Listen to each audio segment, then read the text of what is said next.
So this is what I consider to be my greatest painting so far.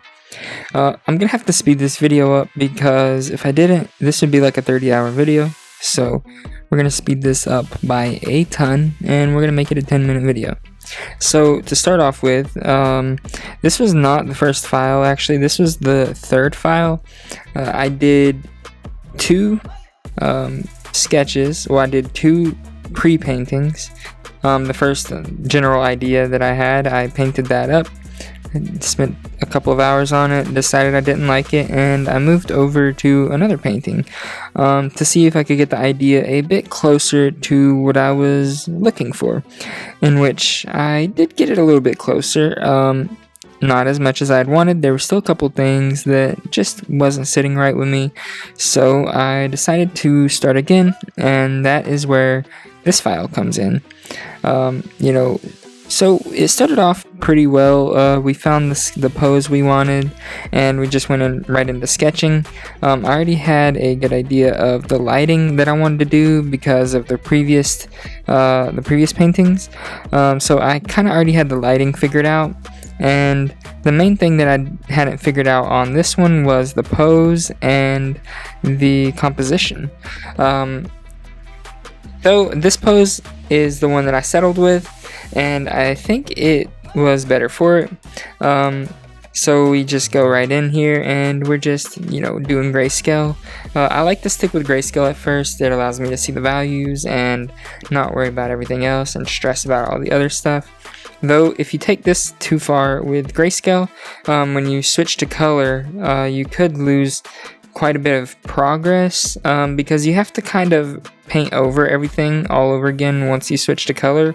Else, everything starts to look a little bit washed out, and you can kind of tell that, it was just transferred to color without actually painting. So, of course we had to do that. So I think I did spend a little bit too much time in the gray area here than needed.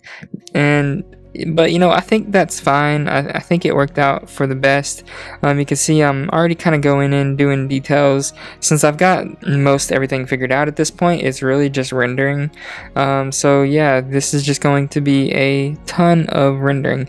Now the wings, I had a few ideas for how I wanted to do them. I sort of wanted to do like the fluffy type of wings, but I felt like with the background being more of like a solid color, more of like dark, the wings being like that fluffy look, it wouldn't have much contrast, I feel. And I sort of wanted them to have more contrast than that. I wanted them to play a little bit bigger role. Usually with the fluffy type wings, they're there, but the contrast is very low and they're very bright.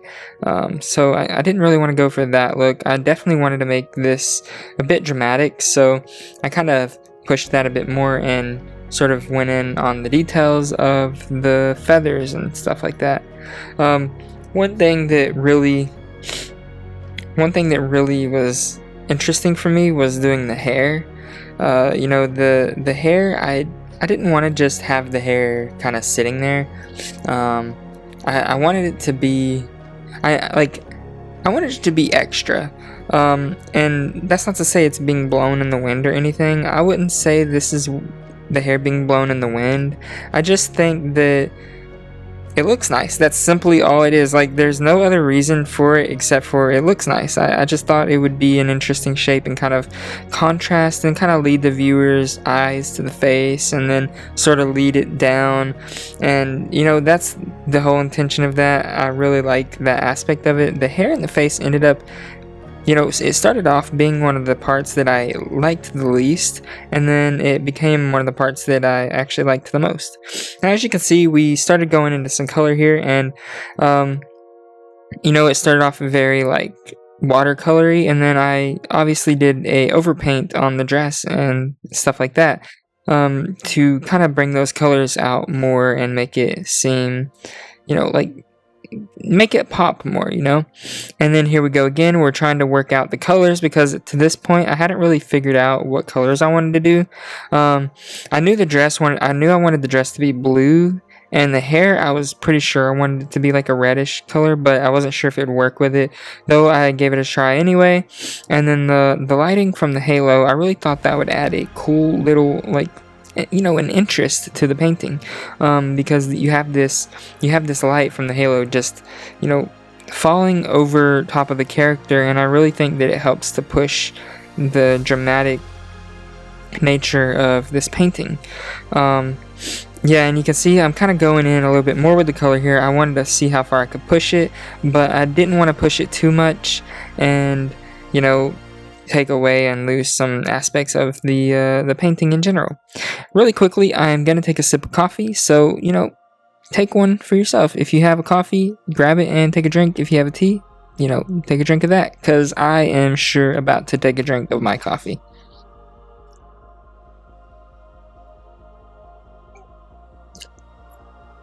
Oh yeah, that's it. Anyway, it's 4 p.m. and I'm still drinking coffee. Now, as you can see, I sort of toned back the colors a bit, with the gold. I felt like it was a bit much, and it kind of took away from sort of the magic that I wanted to happen here. And there was a lot of experimenting with this painting. It doesn't look like it now, but I was really like deep in thought during this process, so the changes I was making was very minimum. And yeah, it looks like nothing is happening on the screen, but something is definitely happening there, though I honestly can't see where. I'm watching this as I speak, so yeah, and I'm just kind of giving you my thought process during the way. So I knew that I wanted to do something with the foreground, so I tried to add those like little plants or flowers or whatever, just to add a little bit more interest to the whole painting as a whole. But you can see here, I had to do a lot of reworking, and at this point, a lot of times I'll get overwhelmed with the amount of layers, and so at this point I think I had like 50 layers or so, and I was just like, yeah, no, we're not doing this. I'm wasting time going through all the layers trying to find the right layer to work in. So what I end up doing is just flattening it all down, and that is why you saw me have to reselect the wings and paint in that background there, because we have no layers. We're now working on a flat layer. I love to do this. It really helps me just kind of break out of that fear of changing something, because when you have so many layers, for one, it breaks up your workflow, and for two, it kind of for me, it makes me scared to do major changes because I have all these layers and it can get very overwhelming. So once I have that one layer there, it's just so much easier to just create a new layer, paint over it, try something. If it doesn't work, delete it. Probably not the most effective way about going things, but that's what I do, and it works for me. So yeah, and here we go. We're working on these plants again. I didn't want to make them take too much of the attention from the viewer, so I didn't really make them pop all that much. Then you can see that I started working on a lot of like textures and stuff in the background, because it's sort of a blank background. There's not really much going on there, and I want there to be something. It just looks nice to have a little bit of texture in the background, so of course, we add some texture. And at this point, it looks like I'm working on the face. Again, I don't think this is the point in which I completely overhauled the face yet. I think it's getting close to it, though. But yeah, I wasn't really a fan of the face, and I knew I had to do something to change it, to fix it. It was missing something, and I couldn't figure out what. So I do remember spending quite a bit of time on the face, just trying different things. I don't know if it's going to show up in the time lapse or not, but yeah, there was a lot of experimentation on the face. I really wanted to get the face right. It's one of the most important things, like the most important parts of the painting, so we have to nail that face. But yeah, I spent, I think, 2 months on this painting in total. It was a lot of time, a lot of working on it here and there. In my free time, I had just had a kid, so it was really hard to work, and so I kind of was just taking the time as I could to paint. I did all of this on my M2 iPad Air, and I don't feel limited by that one bit. In fact, I feel quite the opposite. I can take it around and I can paint wherever I'm at. And when you have a child, it's really imperative to have the ability to move around and be really flexible like that with your your device, because if I had to do this at my desk, there's just no way I would have been able to get this painting done. So yeah, this painting is only possible with the iPad for me, because it's just how it worked out with my life. But yeah, thank you for watching this video. Thank you so much. Let me know what you think of this painting. I really like it. Do you like it? And honestly, since then, I've been having a bit of art block, so let's hope I get out of that very, very shortly.